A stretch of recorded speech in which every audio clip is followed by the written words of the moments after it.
নবী আমার ঘর থেকে বের হয়ে যাবেন এমন অবস্থায় নবীজি হযরতে আলীকে ডাক দিয়ে বলে, ও আলী, আল্লাহর পক্ষ থেকে ফয়সালা হয়ে গেছে, আমাকে হিজরত করে মদিনায় যেতে হবে। ও আলী দেখো, ঘরের এই দিকে কাফের মুশরিকদের অনেক আমানত রয়েছে, তারা আমার কাছে আমানত রেখেছে। আমি নবী যদি এখন চোরের মতো পলায়া যাই, তাহলে এরা বলবে এটাই নাকি বলে আল্লাহর রাসূল পলিয়ে চলে গেছে, এই আমানতগুলো তাদেরকে দিতে হবে। আলী রে, আমি নবী চলে যাব, কিন্তু এই আমানতগুলো আলী তুমি তাদের কাছে পৌঁছিয়ে দিয়ে দিও। আল্লাহ পাক সুন্দর করে বলে, فَأَبَيْنَ أَن يَحْمِلْنَهَا وَأَشْفَقْنَ مِنْهَا وَحَمَلَهَا الْإِنسَانُ। আল্লাহ পাক ডাক দিয়ে বলে, নবীজি আসমান পারলো না, জমিন পারলো না, পাহাড় পারলো না, অবশেষে এই মানুষের উপরে আমি কোরআনুল কারীম নবী আপনার মাধ্যমে দিয়ে দিলাম। তাহলে কোরআনুল কারীমের দাম আছে না নাই? কোরআনুল কারীমের দাম আছে না নাই? আমার মুসলমান ভাইরা, আজকে আমরা মানুষ, আজকে যদি আমাদের একটু হুঁশ থাকতো, তাহলে আমাদের দ্বারা সমাজে অন্যায় কাজ কিন্তু হওয়ার কথা ছিল না। আওয়াজ দিয়ে বলেন ঠিক কিনা? আজকে মসজিদে আজান হয়, মুয়াজ্জিম সাহেব প্রত্যেকদিন 5 ওয়াক্ত নামাজের জন্য আজান দেয় কি দেয় না? অথচ মসজিদে আসবেন, দেখবেন মসজিদে মুসল্লির সংখ্যা কম না বেশি? একটু আওয়াজ দিয়ে বলেন, কম না বেশি? আসলে এই মসজিদে যখন আজান হয়, এলাকাতেও কিন্তু হিন্দু নাই, বিধর্মীরা নাই, সবাই কিন্তু নামে মুসলমান। তারপর আজান হওয়ার পর মসজিদে লোক আসে না, তার মানে নামে মুসলমান, কাজে কিন্তু মুসলমান না। বেজার হইতে আছেন? আপনারা কি বেজার হইতে আছেন? বেজার হয়েন না। হক কথা যদিও একটু তিতা লাগবে, কিন্তু আপনার বিবেকের কাছে প্রশ্ন করেন, আপনি মুসলমান, আপনার বাবাই ছিল মুসলমান, সেই সূত্রে আমি আপনি মুসলমান। আজকে মসজিদে আজান হয়, আজান কানের ভিতরে আমার আপনার যায়, কিন্তু তারপরও নামাজে আমরা আসতে পারি না। তার মানে হলো শয়তানের তাবেদারি করার কারণে আল্লাহর গোলামি করতে আমাদের ভালো লাগে না। আমার মুসলমান ভাইরা, গভীর মনোযোগ দিয়ে শুনবেন। আয়াত নাম্বার কত কথা বলেছি? 31 এবং 32 মনে আছে তো? এইখানে আল্লাহ পাক বলে, কুল ইন কুনতুম তুহিব্বুনাল্লাহ। আল্লাহ পাক নবীজিকে বলে, নবীজি কুল, আপনি বলে দিন, ইন কুনতুম তুহিব্বুনাল্লাহ, ও নবীজি আপনি বলে দেন, এই মানুষগুলো যদি, আপনার উম্মতগুলো যদি আমি আল্লাহ পাকের ভালোবাসা পেতে চায়, তাহলে বেশি শর্ত না, বেশি কোনো অজুহাত না। ও গো নবীজি আপনি বলে দেন, কুল, নবীজি আপনি বলে দেন, ইন কুনতুম তুহিব্বুনাল্লাহ, যদি বান্দাগুলো আমি আল্লাহর ভালোবাসা পেতে চায়, তাহলে আমি আল্লাহ পাক একটা শর্ত দিলাম, এই শর্ত আমার আপনার পালন করার প্রয়োজন আছে না নাই? কারা কারা শর্ত পালন করব না? দু হাত তুলে দেখাই, বলেন আলহামদুলিল্লাহ। আল্লাহ পাক কয়টা শর্তর কথা বলেছে? ও রানীনগরের ভাইরা, গভীর মনোযোগ দিয়ে কথাগুলো শুনতে হবে। আল্লাহ পাক বলে, নবীজি আপনার উম্মতদেরকে জানিয়ে দেন, আপনার উম্মতগুলো যদি আমি আল্লাহ পাকের ভালোবাসা পেতে চাই, নবীজি আমি আল্লাহ পাক একটা শর্ত দিয়ে দিলাম। আল্লাহ পাক বলে, ফাত্তাবিউনি, নবীজি আমি আল্লাহকে যদি ভালোবাসতে চাই, ওগো নবীজি সর্বপ্রথম আপনার অনুসরণ করতে হবে। কার অনুসরণ করতে হবে? কার অনুসরণ করতে হবে? রাসূলের অনুসরণ করতে আমরা কে কে রাজি আছি? দু হাত তুলে দেখাই। নারায়ে তাকবীর, নারায়ে তাকবীর। আল কোরআনের আলো, আল হাদিসের আলো, স্টার জলসার আলো। দেখছেন স্টার জলসার আলো ঘরে ঘরে জ্বালো, এটা জ্বালা যাবে? যাবে? হুজুগে বাঙালি হলে চলবে না। একজন বলছে আপনার কান ছিলে নিয়ে গেছে, তার পিছনে দৌড় দেওয়া যাবে না, আগে কানে হাত দিতে হবে, কান আছে না নাই। স্টার জলসার আলো জ্বালা যাবে না, স্টার জলসার আলো বন্ধ হোক, এটা তো আমরা চাই নাকি বলেন? আল্লাহ তাআলা কবুল করুক, আমরা সকলে বলি আমিন। তাহলে আল্লাহ পাক বললেন নবীজি যারা আমি আল্লাহকে ভালোবাসতে চায় তাহলে শর্ত একটা, নবী আগে আপনাকে ভালোবাসতে হবে। এই আয়াতের সাথে মিল রেখে আমি আপনাদের মাঝে একটি হাদিস বলেছি, লা ইউমিনু আহাদুকুম হাত্তা আকুনা হাব্বা ইলাইহি।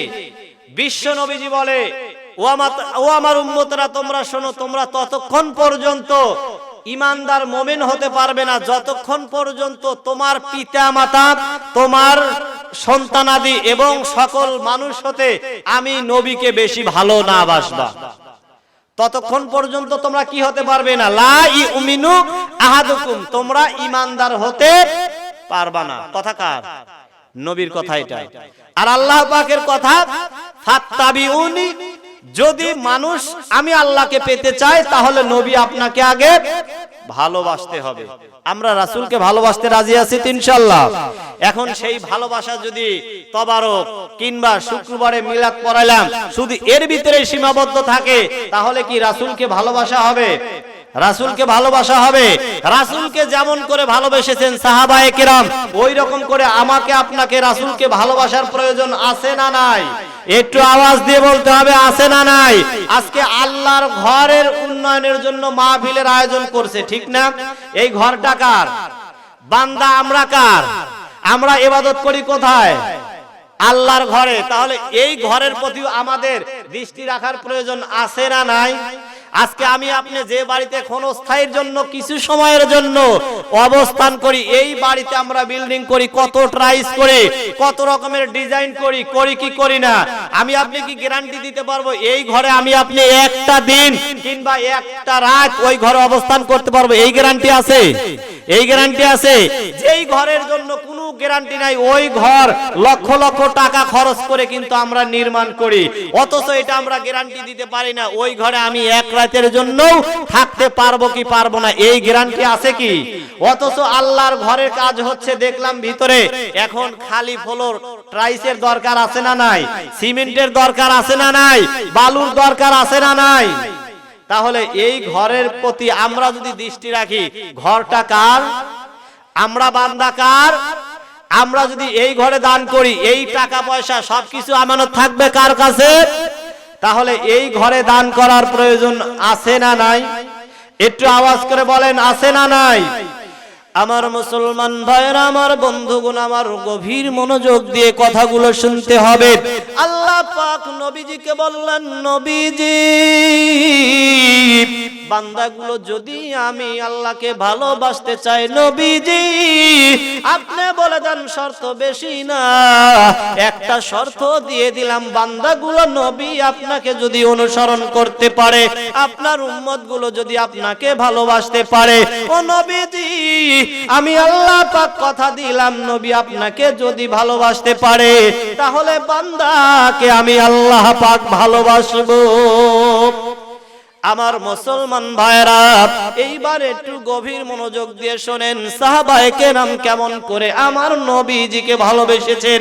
আমরা বলি নবীজিকে ভালোবাসি, কিন্তু সাহাবীদের ভালোবাসার আমাদের ভালোবাসার ভিতরে পার্থক্য আছে না নাই? আমার নবী দরদের নবী, মক্কাতে দ্বীনের দাওয়াতের কাজ করে, কাফের মুশরিকদের ভালো লাগে না। এই নবীজিকে হত্যা করার জন্য তারা কত রকমের ষড়যন্ত্র করলো, কত রকমের পরিকল্পনা করলো।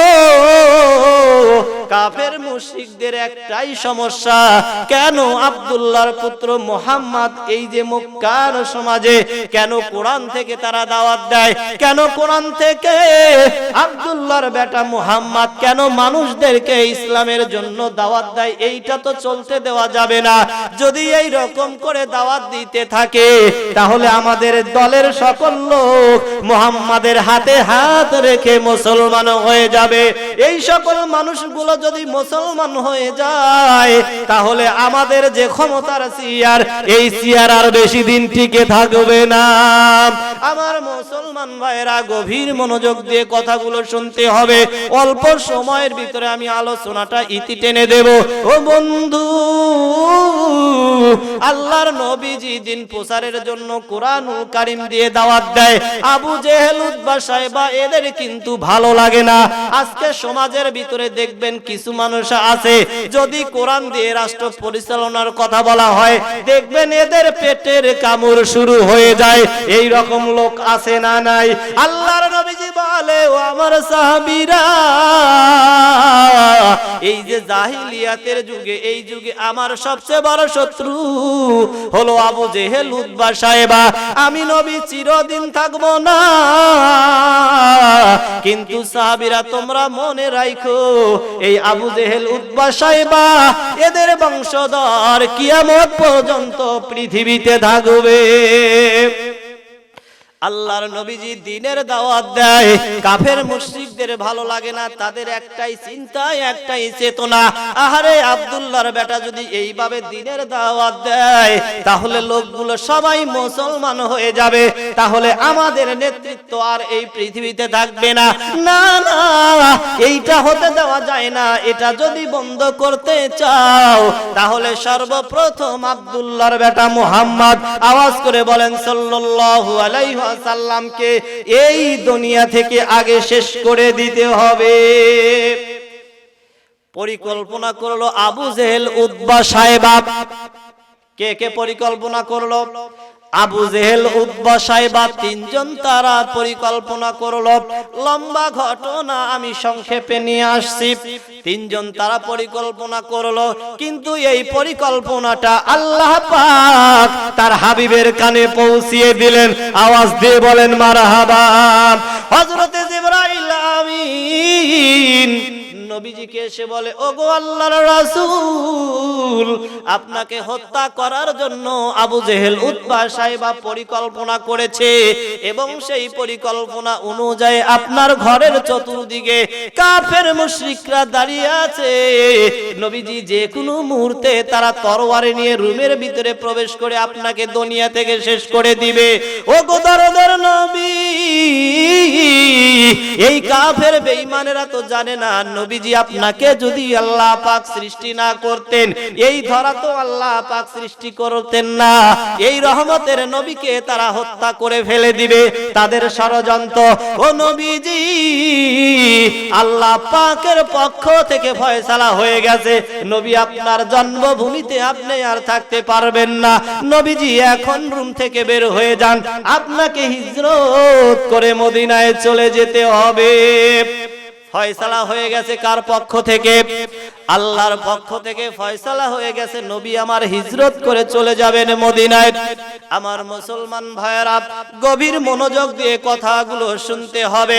আমার নবীজি ঘর থেকে বের হবে, কিন্তু ঘরের চারদিকে কাফের মুশরিকরা দাঁড়ানো।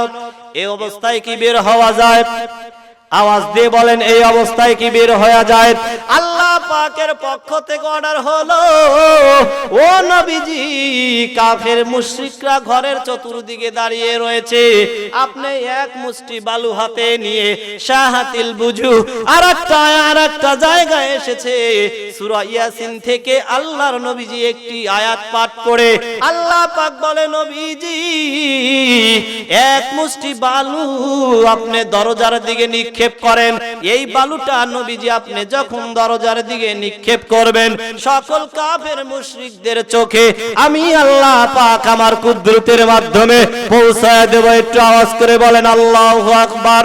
আমার নবীজি এক মুষ্টি বালু হাতে নিয়ে শাহাতিল বুজুহু বলে ফু দিয়ে যখন ছিটিয়ে দিলেন, ওই বালু কণাগুলো আল্লাহ পাক ঘরের চতুর্দিকে কাফের মুশরিকদের চোখে দেওয়ার পরে সবাই চোখ মুছতে লাগলো। নবী আমার ঘর থেকে বের হয়ে যাবেন এমন অবস্থায় নবীজি হযরতে আলীকে ডাক দিয়ে বলে, ও আলী, আল্লাহর পক্ষ থেকে ফয়সালা হয়ে গেছে, আমাকে হিজরত করে মদিনায় যেতে হবে। ও আলী দেখো, ঘরের এই দিকে কাফের মুশরিকদের অনেক আমানত রয়েছে, তারা আমার কাছে আমানত রেখেছে। আমি নবী যদি এখন চোরের মতো পলায়া যাই তাহলে এরা বলবে এটাই নাকি বলে আল্লাহর রাসূল পলিয়ে চলে গেছে, এই আমানতগুলো তাদেরকে দিতে হবে। আলী রে, আমি নবী চলে যাব, কিন্তু এই আমানতগুলো আলী তুমি তাদের কাছে পৌঁছিয়ে দিয়ে দিও। আল্লাহর নবীজি বলল, আলী, আমার বিছানায় আমার চাদর গায়ে দিয়ে তুমি শুয়ে থাকো, কালকে যখন সকাল হয়ে যাবে এই আমানতগুলো তাদের মাঝে পৌঁছিয়ে দিয়ে 3 দিন পর তুমি আমার সাথে মদিনায় দেখা করো। একটু আওয়াজ করে বলেন আল্লাহু আকবার। ও মুসলমান, দেখেন সাহাবায়ে কেরাম কেমন করে নবীজিকে ভালোবাসলো। ঘরের চতুর্দিকে সবাই তরবারি নিয়ে দাঁড়িয়ে আছে, এমন সময় হযরতে আলী যদি রাসূলের চাদর মোবারক গায়ে দিয়ে যদি শুয়ে থাকে, বলেন তো ওই জায়গায় বিপদ কম না বেশি? নবীজি আমার বলে, আলী রে, আমি নবী তোমাকে বললাম আমার চাদর গায়ে দিয়ে আমার এই জায়গায় শুয়ে থাকো। ও আলী, আমার জায়গায় যখন তুমি আমার চাদর গায়ে দিয়ে শুয়ে থাকবা, কাফের মুশরিকগুলো কিন্তু এসে তোমাকে দ্বিখণ্ডিত করে দিতে পারে। ও আলী, এইটা বোঝার পর তোমার কি ভয় লাগে না?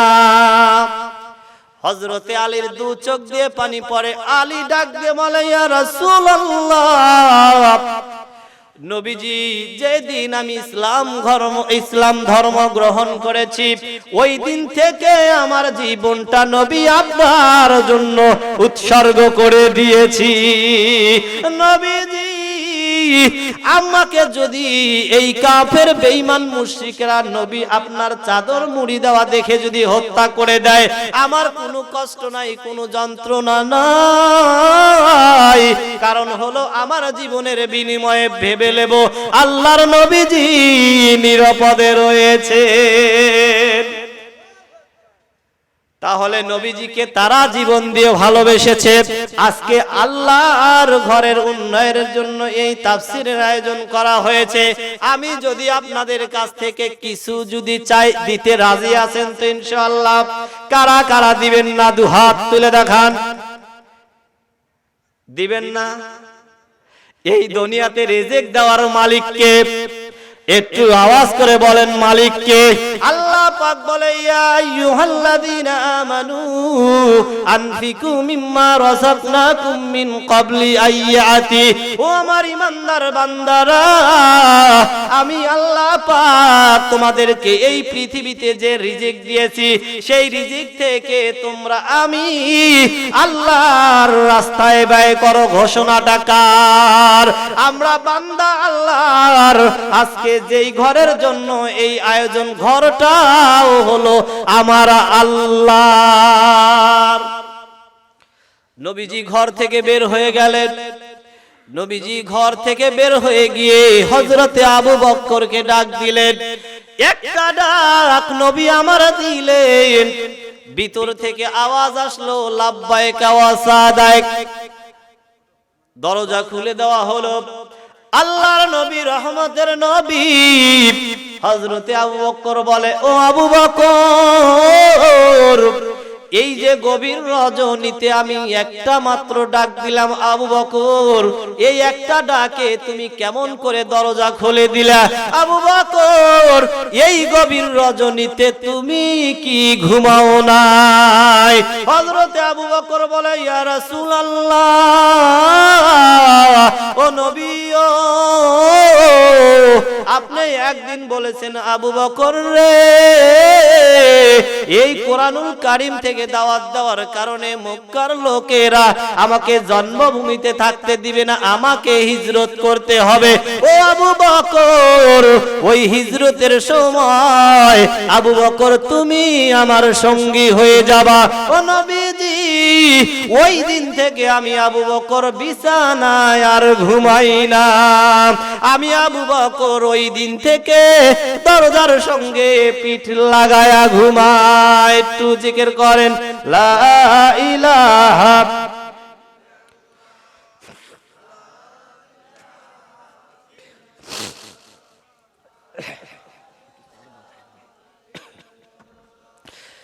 লা ইলাহা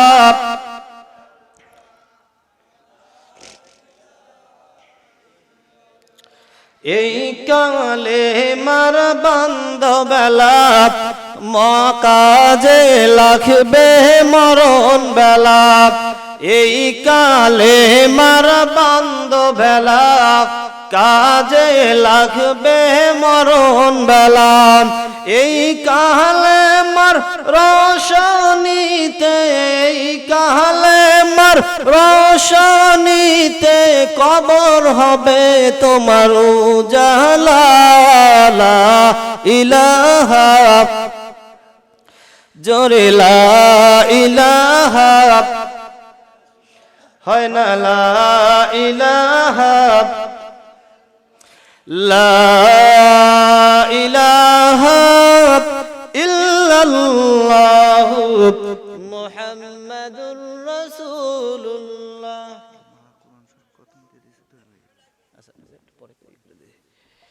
আমার মুসলমান ভাইরা,